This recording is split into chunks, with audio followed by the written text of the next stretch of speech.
Students, आपका अपने YouTube channel में स्वागत है। आज का जो टॉपिक रहेगा आपका exercise 10.2 definite integration. Exercise 10.2 previous lecture में हमने क्वेश्चन नंबर 5 तक कर लिए थे। क्वेश्चन नंबर 6 देखिए, ये दे रखा है कि 0 से π/2 cos x और cos x/2 plus sin x/2 whole raise to power 3। तो अब यहाँ पर देखो, मैं नीचे वाले को ऊपर वाले को इस तरह से बनाऊंगा कि नीचे वाले इसका इंटीग्रेशन आ जाएगा। तो अब यहाँ से cos 2x का फार्मूला लगाता हूँ मैं। cos 2x 1 minus cos 2x का फार्मूला होता है cos square x/2 minus sine square x/2 cos x। यहाँ जो भी एंगल होता है यहाँ उसका हाफ हो जाता है। तो cos 2x की जगह मैंने लिख दिया cos square x/2 minus sine square x/2 और अपॉन में क्या है cos x/2 plus sine x/2 whole raise to power 3। अब A square minus B square को लिखूंगा मैं a plus B a minus B. तो ये मेरा हो जाएगा 0 से π/2 और 0 से π/2 cos x/2 minus sine x/2 a square minus B square a minus B और a plus B cos x/2 plus sine x/2 और इसके डिनोमिनेटर में आ जाएगा sine x/2 plus cos x/2 plus sine x/2 whole raise to power 3। अब यहाँ से एक इसको काट दूंगा तो इसकी पावर हो कितनी बच जाएगी आपकी 2। तो मेरे पास ये आ गया 0 से π/2 cos x/2 minus sine x/2 और इसके साथ dx और डिनोमिनेटर में है cos x/2 plus sine x/2 इसका होल स्क्वायर। अब मैं पुट करता हूँ, नीचे वाले की जगह पुट करता हूँ तो ऊपर उसका डेरिवेटिव आ रहा है, यानी cos x/2 plus sine x/2 और इसकी जगह मैंने पुट कर दिया t। तो इसका डेरिवेटिव cos का हो जाएगा माइनस साइन x/2 और x/2 का इसके साथ आ जाएगा 1/2 और प्लस साइन x/2 का हो जाएगा cos x/2 और x/2 का आगे लिख दूं या यहाँ पर लिख दूं मैं 1/2 और इस सारे के साथ dx is equal to dt। अब यहाँ से 1/2 इस सारे में कॉमन है तो 1/2 को बाहर ले लिया cos x/2 minus sine x/2 dx is equal to dt। ये 2 इधर जाएगा तो क्या हो जाएगा cos x/2 minus sine x/2 dx is equal to 2 dt। अब मेरे पास इसकी वैल्यू आ गई, इसकी जगह मैं क्या रख सकता हूँ 2 dt। तो अब इसमें देखिए लिमिट और पुट करिए। जैसे ही मैं x की जगह 0 पुट करता हूँ तो t मेरा क्या बनेगा, x की जगह cos 0 कितना होता है आपका 1, यानी ये आ जाएगा cos 0/2 प्लस साइन 0/2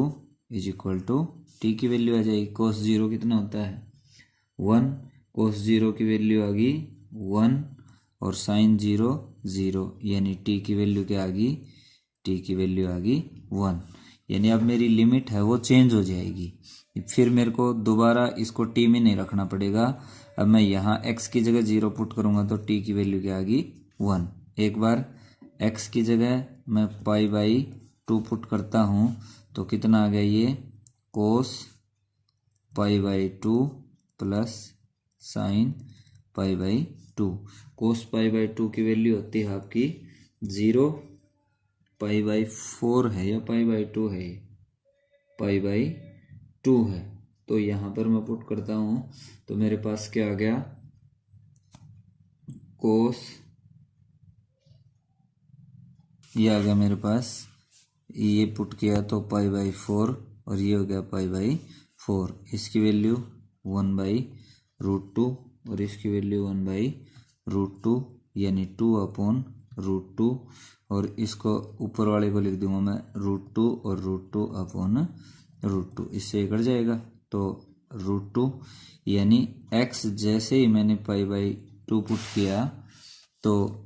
t की वैल्यू मेरी क्या आ जाती है √2। तो मेरी अब लिमिट बन गई 0 से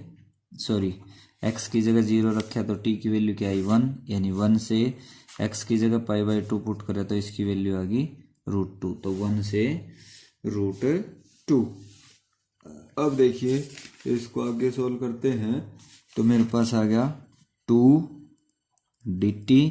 अपॉन इसकी जगह मैंने क्या रखा था t तो t⁻⁴ एक इसको काट दिया था तो t की पावर कितनी आ जाएगी 2 यानी t⁻²। अब मेरे को इसका इंटीग्रेशन करना है तो 2 देखिए बाहर आ जाएगा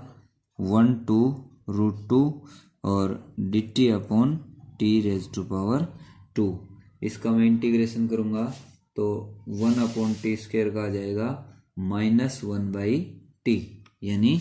इसका इंटीग्रेशन सीधा हो जाएगा 2 इंटू और ये हो गया -1/t और √2 से 1 -1/t √2 से 1। अब इस माइनस को बाहर लेके आता हूँ तो मेरे पास आ गया ये -2 और 1/,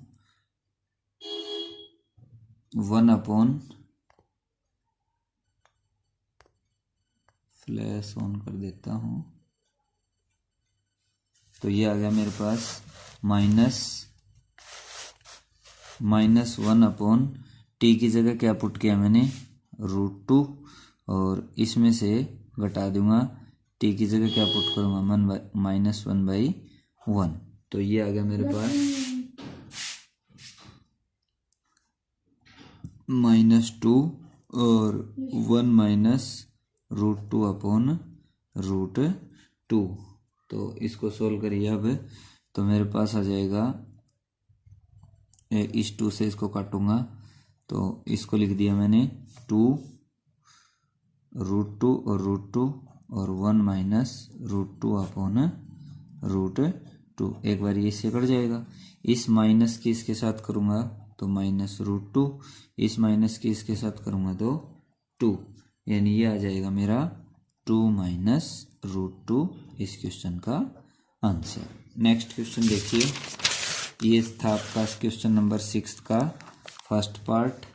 अब क्वेश्चन नंबर 6 का सेकंड पार्ट करते हैं। तो सेकंड पार्ट देखिए क्या दे रखा है, दूसरा पार्ट है। दूसरा पार्ट मेरे पास है इंटीग्रेशन π/3 to π/2 और ये है √1 + cos x upon 1 - cos x raised to power 5/2 into dx। अब यहाँ पर देखिए 1 + cos ऑफ एनी एंगल का फॉर्मूला लगाता हूँ। 1 + cos x = 2 cos² x/2। तो 1 + cos इसकी जगह लगा दिया मैंने π/3 से π/2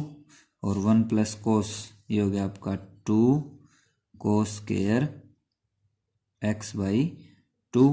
और 1 - cos। अब इसको क्या लिखूंगा मैं 1 - cos। 1 - cos of any angle क्या होता है 2 sin² x/2 और इस सारे की पावर कितनी है 5/2 और dx। अब इसको सोल्व करता हूँ मैं। देखिए ये आ गया मेरे पास यहाँ से π/3 से π/2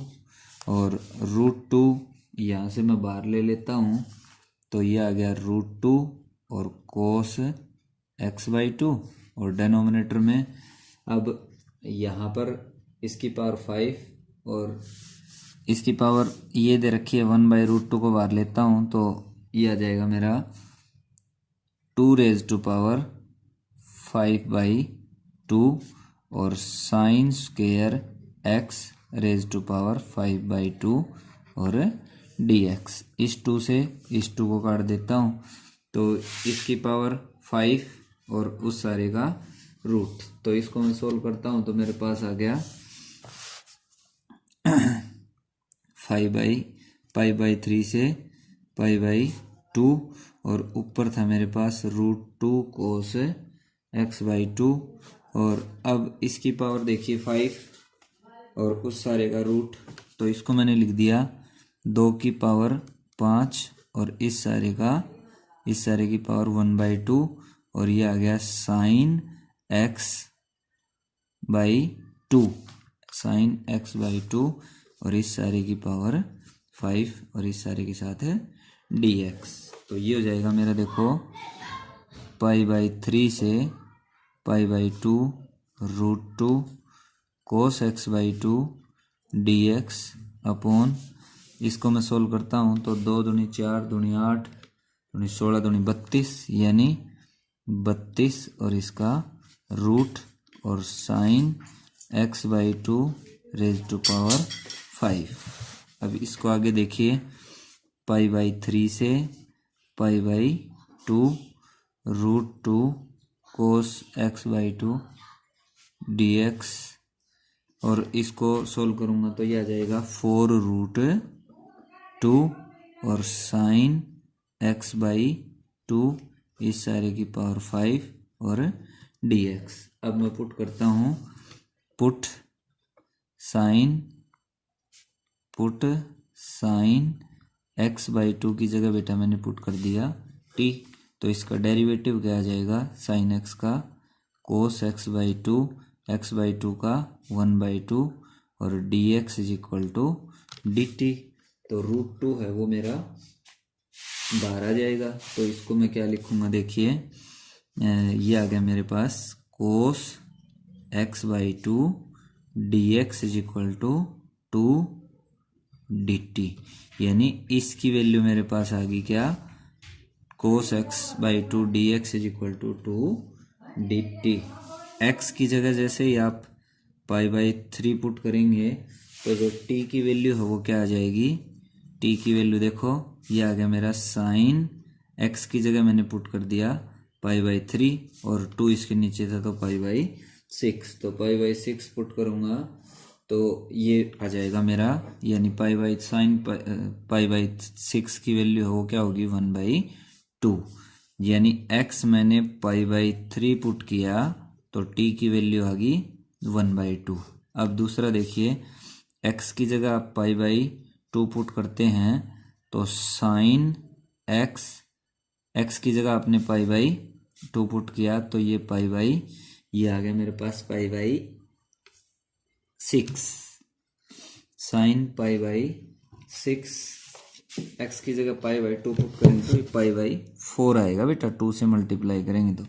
और π/4 की वैल्यू कितनी होती है 1/√2 यानी x आपने π/2 रखा तो t की वैल्यू मेरे पास क्या आ गई 1/√2। अब मेरी लिमिट बन गई x की जगह π/3 था तो t कितना आया 1/2 और ये आ गया 1/√2। तो नई जो लिमिट बनी 1/2 से 1/√2। और यहाँ पर मेरे पास देखो क्या था इसमें √2 को मैं बाहर ले लेता हूँ और इसकी जगह मैंने क्या वैल्यू निकाली थी इसकी जगह ये रही इसकी जगह मैंने लिखा था 2 dt ये रहा तो इसकी जगह मैंने पुट कर दिया 2 dt और नीचे 4√2 और साइन x की जगह मैंने क्या पुट किया था बेटा t तो साइन इसमें आ गया t की पावर 5 यह आ जाएगा t की पावर 5 आ जाएगा। अब t की पावर 5 इसको मैं सोल्व करता हूँ आगे तो देखो ये इधर आएगा तो इससे इसको काट दूंगा 2 आ गया यानी √2 अपॉन इसको मैं बाहर ले आऊंगा 2√2 और ये आ गया मेरा 1/2 से 1/√2 dt अपॉन t⁵5। अब मेरे को इसका इंटीग्रेशन करना है, तो ये मेरे पास आ गया। अब देखिए यहाँ से इसको मैंने काट दिया तो 1/2 और ये आ गया t⁵5। तब इसको सोल्व करता हूँ। 1/2 और इंटीग्रेशन 1/2 से 1/√2 और t⁵−5 dt। अब ये आ गया बेटा 1/2, इसका इंटीग्रेशन करूँगा तो t⁵−5 + 1 अपॉन -5 + 1 और इसकी लिमिट है 1/√2 से 1/2। अब इसको आप सोल्व करके लिख सकते हो, जो कि होगा 1/2 t की पावर, ये ऊपर 1/4 इधर से आ गया और 1 अपॉन t की पावर 4 और 1/√2 से 1/2। ये आ गया मेरे पास 1/2 और 1/4 है, ये 1/8 हो गया। और t की जगह रखूँगा तो 1 अपॉन 1/√2 इसकी पावर 4 और -1 अपॉन 1/2 इसकी पावर 4, ये आपका आ जाएगा 1/8। तो 1/√2 की पावर 4 है, तो वो मेरा कितना हो जाएगा 1/4। ये जो √2 है ऊपर जाएगा, √2 की पावर 4, तो ये आ जाएगा मेरे पास 1/1/4 माइनस 1/1/, इसको सोल्व करूँगा तो मेरे पास आ गया 16। ये टर्म ऊपर चली जाएंगी तो ये आ गया 1/8 और 4 - 16, तो 4 - 16। इसमें देखिए ये जो माइनस था t⁵, तो -4, ये -4 आया, तो ये जो -4 था इसका माइनस बाहर आ जाएगा, तो एक माइनस इसके साथ है बाहर चला जाएगा। तो ये कितना आ गया -1/8 और ये आ जाएंगे माइनस के 12, इससे इसको काट दूंगा तो ये आ जाएगा 4 से काटूंगा, 4 × 3 = 12, 4 × 2 = 8, यानी इसका आंसर 3/2 हो जाएगा। नेक्स्ट क्वेश्चन देखिए, ये दे रखा है क्वेश्चन नंबर 3। तीसरा क्वेश्चन नंबर 6 का थर्ड पार्ट में क्या दे रखा है, इंटीग्रेशन 0 से π/2 और ये आपका dx अपॉन 9 + 16 cos² x। तो देखो हमने इस तरह के क्वेश्चंस जब सोल्व किए तो उसमें मेरे पास क्या था कि जो कांस्टेंट टर्म है उसके साथ तो आप cos² x/2 + sin² x/2 ये लिखेंगे, और यहाँ फिर सारे को cos² x/2 से डिवाइड करेंगे। तो इसको मैं लिखता हूँ, देखो 0 से π/2 और ये मेरे पास आ गया dx अपॉन 9 इसको मैं 9 के साथ 1 लिख दी और 1 की जगह sin² x plus cos² x और प्लस 16 cos² x। तो ये आ जाएगा 0 से π/2 dx upon 9 sin² x 9 sin² x plus 9 cos² x और प्लस 16 cos² x। तो 16 और 9 25, यानी आ जाएगा 25 cos² x plus 9 sin² x। 0 से π/2 16 और 9 25, यानी आ गया 25 cos² x और प्लस के 9 sin² x और इसके साथ है dx। अब न्यूमरेटर एंड डेनोमिनेटर को डिवाइड करता हूँ बाई cos² x। तो 1 अपॉन cos² x क्या हो जाएगा 1/cos, यहाँ पर लिखूंगा 1/cos, तो ये हो जाएगा सीकेंट 0 से π/2 सीकेंट² एक्स, और यहाँ पर कितना आ जाएगा 25, और ये कितने आ जाएंगे 9 10 स्क्वायर एक्स, क्योंकि कोस स्क्वायर से इसको भी डिवाइड कर दिया, इसके नीचे भी लिख दिया, इसके नीचे भी, तो इसके नीचे लिखूंगा तो ये तो कट जाएंगे, 25 आ गया, और यहाँ से साइन बाई कोस 10 स्क्वायर और 1 बाई कोस स्क्वायर करता हूँ तो ये आ गया। अब मैं यहाँ से 10x की जगह t पुट करता हूँ तो कितना आ गया 10x का derivative secant square x D x is equal to D T. अब मेरे पास देखो ऊपर वाले की वैल्यू क्या आ गई डी टी। अब जैसे ही x की जगह मैं 0 पुट करता हूँ तो 10 0 इज इक्वल टू टी, यानी t की वैल्यू भी क्या आ गई आपकी, x की जगह मैंने x की जगह 0 पुट किया तो t की वैल्यू भी क्या आ गई 0, और x की जगह मैं पाई बाई 2 पुट करता हूँ तो 10 पाई बाई 2, 10 पाई बाई 2 है इज इक्वल टू क्या होगा t, तो t की वैल्यू क्या आ जाएगी इन्फिनिटी, और 10 इन्फिनिटी है वो आपकी नई लिमिट अब बन के आ गई कि x की जगह पाई बाई 2 पुट किया तो t की वैल्यू आ गई इन्फिनिटी। अब देखिए यहाँ से इसको मैं सोल्व करता हूँ तो मैंने लिख दिया इसको बेटा कि 0 से अब जो नई लिमिट है वो रखेंगे। एक बार थोड़ा सा इसको और सोल्व करके लिखता हूँ मैं यहाँ पर, देखिए 0 से पाई बाई 2 सीकेंड स्क्वायर एक्स, और इसको लिख दिया बेटा मैंने 25 और प्लस में 3 10 एक्स इस सारे का होल स्क्वायर, और इसको लिख दिया 5 का स्क्वायर। ठीक है, तो मेरे पास 3 10 एक्स की जगह मैंने अब पुट कर दिया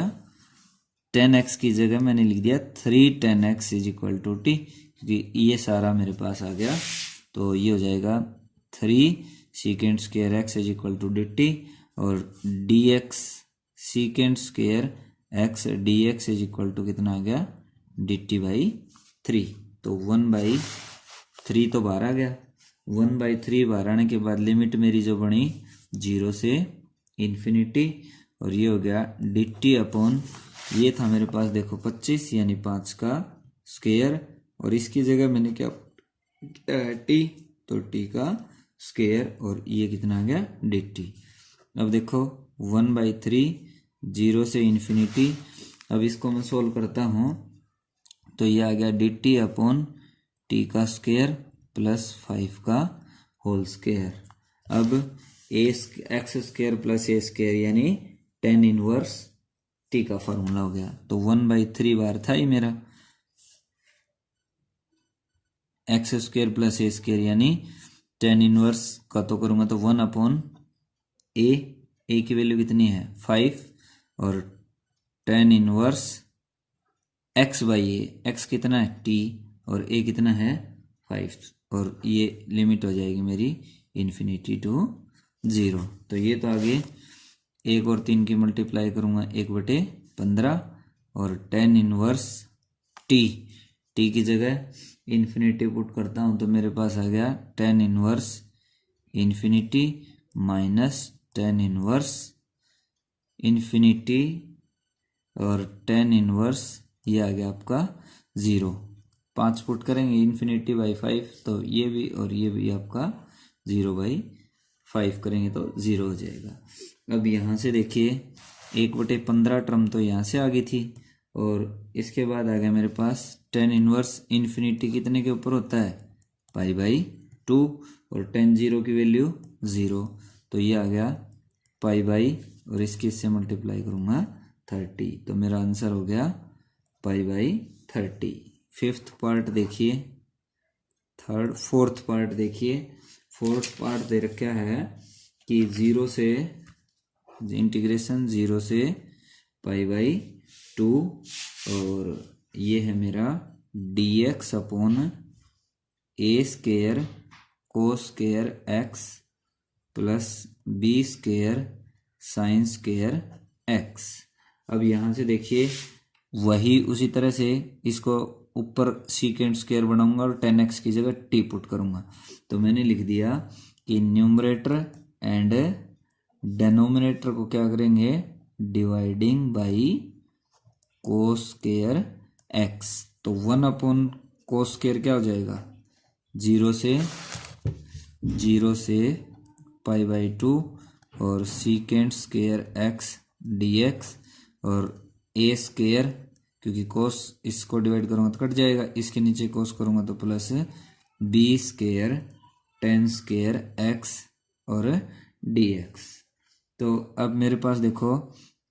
ये आ गया कि 0 से π/2 और secant square x dx upon a square plus b tan x और इस सारे का होल स्क्वायर। अब मैं लिखता हूँ बी टेन एक्स की जगह मैंने क्या पुट कर दिया, टी। तो ये आ गया मेरा B secant square x D x is equal to D T, और ये b इधर आएगा तो डी टी बाई बी हो गया। और x की जगह 0 पुट करता हूँ तो ten 0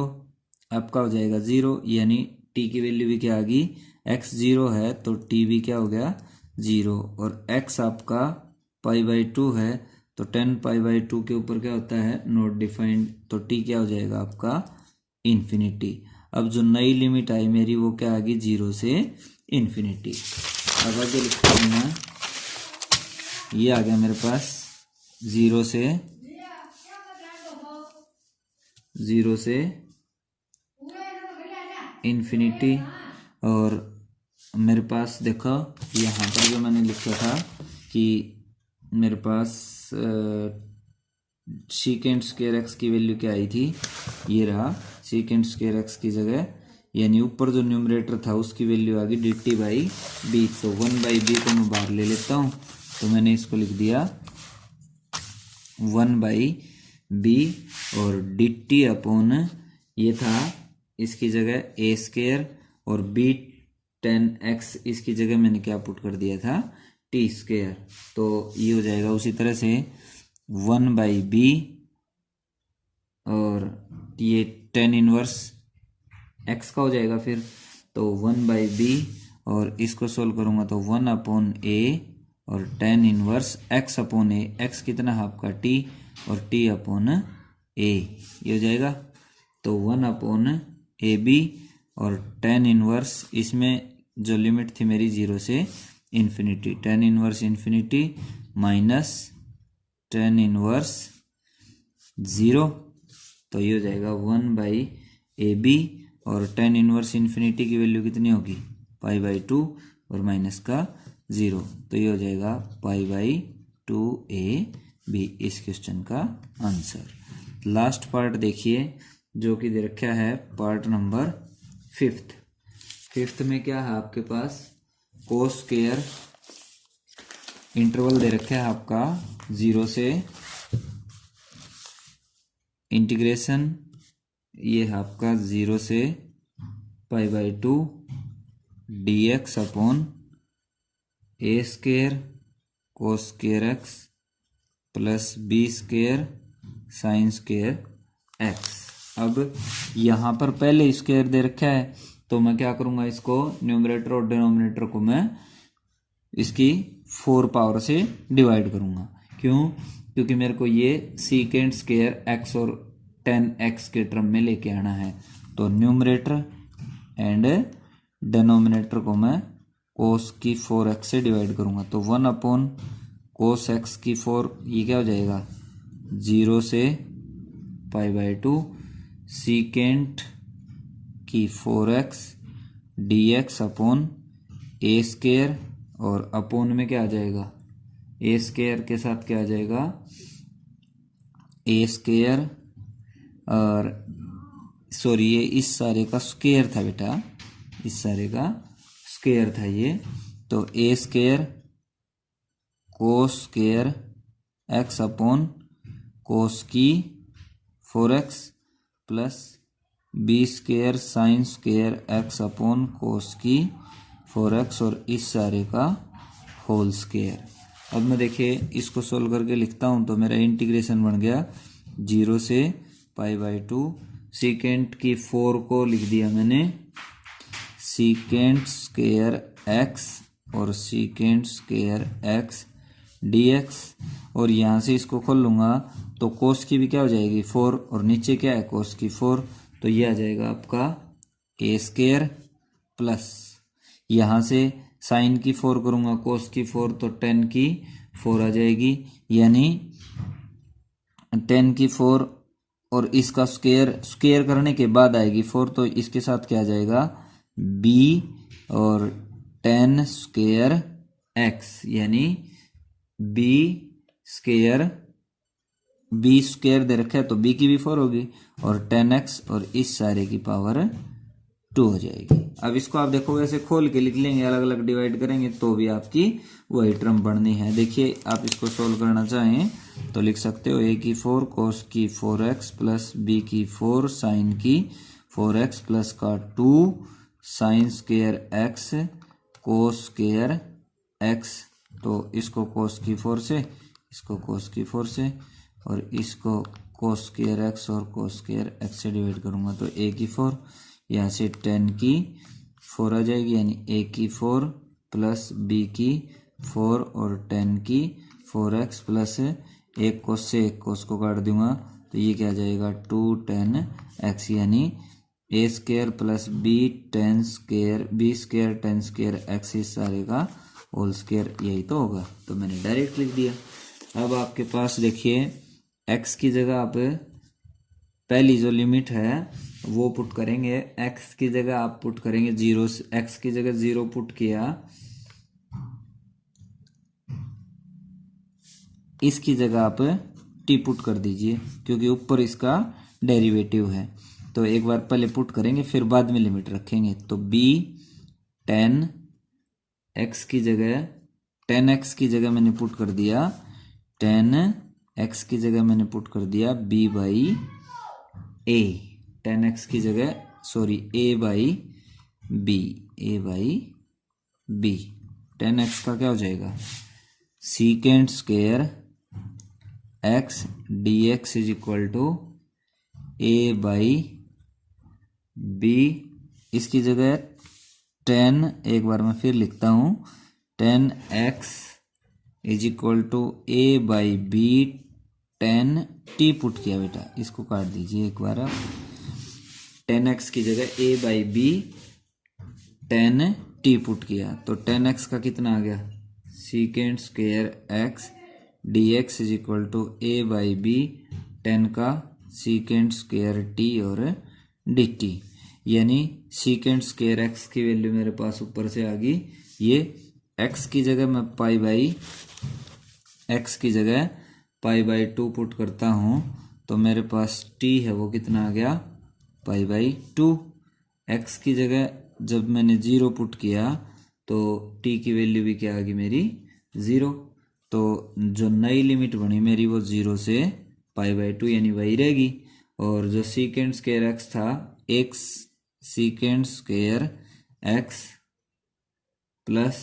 सीकेंड square x multiply सीकेंड square x, क्योंकि सीकेंड की 4 ऊपर थी मैंने अलग अलग तोड़ के लिख दिया इसको,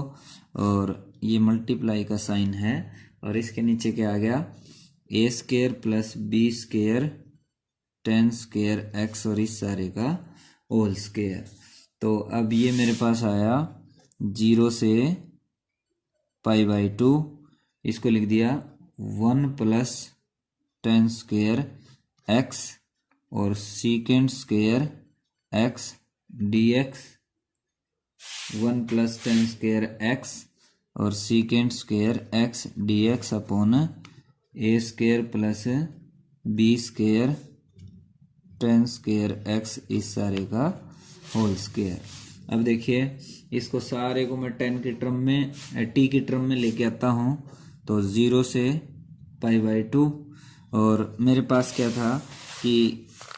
सीकेंड स्क्वायर x dx की वैल्यू क्या आई थी, सीकेंड स्क्वायर x dx की वैल्यू आई थी मेरे पास ये रहा, सीकेंड स्क्वायर x की जगह a by b सीकेंड square t put कर सकता हूँ, तो ये आ गया मेरा a बाई b, इसकी जगह तो मैंने ये पुट कर दिया और इस सीकेंड की जगह क्या लिख दिया 1 प्लस 10 स्क्वायर t, ठीक है, और अपोन में क्या आ जाएगा a square plus B square और टेन स्क्वायर एक्स इस सारे का होल स्क्वायर। इसको मैं सारे को टी में बनाऊंगा अब। तो ये मेरे पास क्या आ गया देखिए, इससे आगे देखो ये लिख दिया मैंने 0 से π/2 और a/b into 1 plus 10 square x की जगह मैंने लिख दिया a square 10 square T upon B square और इसके साथ में है सीकेंट स्क्वायर टी और डी टी और डिनोमिनेटर में मेरे पास a की 4 सीकेंट की 4 टी, क्योंकि मैंने इसकी 10x की जगह क्या लिख दिया a/10x की जगह लिख दिया a/b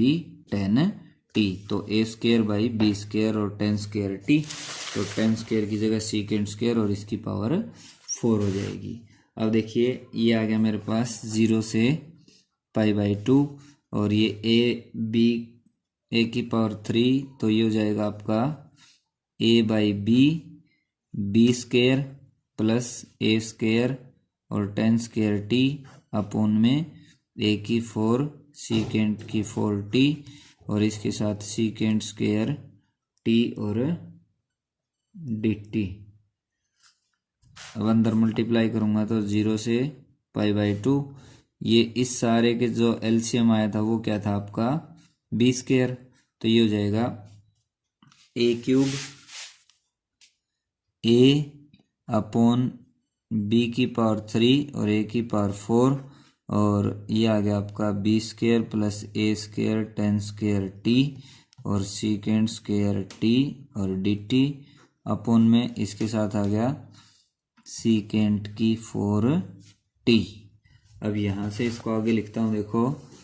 a से a कट जाएगा, 0 से π/2 1 अपॉन a की 3 b की 3 और ये मेरे पास आ गया B square plus a square 10 square t और इसको लिख दिया मैंने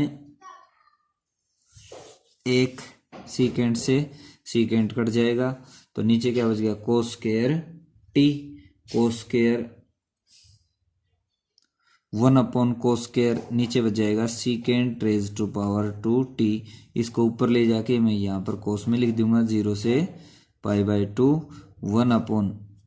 a की 3 b की 3 B square plus a square 10 square T और इसके साथ ये 1 अपॉन सीकेंट को क्या लिख दूंगा कोस स्क्वायर टी। अब मेरे पास 1 अपॉन a की 3 b की 3 है, ये बाहर आ जाएगा और 0 से π/2 B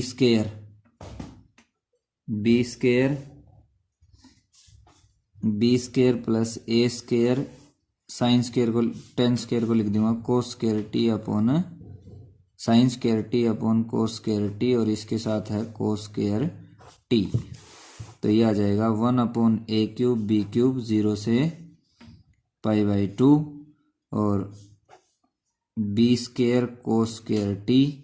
plus a square sine square T और इसके नीचे क्या है कोस स्क्वायर टी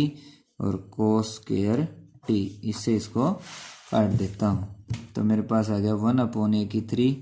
b की 3 0 से π/2 और ये बच गया मेरे पास b square cos square T plus a square sine square t. अब इसका इंटीग्रेशन करूँगा मैं 1 अपॉन a की 3 b की 3 0 से π/2 बी स्क्वायर और कोस स्क्वायर को लिख दिया 1 plus cos X is equal to 2 cos square angle by 2, तो ये कितना हो जाएगा 1 प्लस कोस 2t/2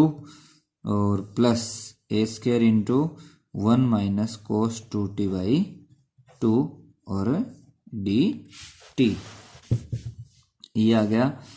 2, इसमें भी 2 को बाहर ले लेता हूँ 1 अपॉन 2 a की 3 b की 3 0 से π/2 और बी स्क्वायर मल्टीप्लाई कर दी plus B square cos 2t plus a square और माइनस का ए स्क्वायर कोस 2t और इस सारे के बाहर dt। अब इसको अलग अलग करके आप लिख सकते हो, तो ये आ गया बी स्क्वायर प्लस ए स्क्वायर, यानी 1/2 ए की 3 बी की 3 0 से π/2 बी स्क्वायर प्लस ए स्क्वायर,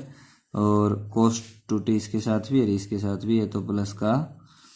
कोस 2t को मैंने बाहर ले लिया, तो बी स्क्वायर माइनस का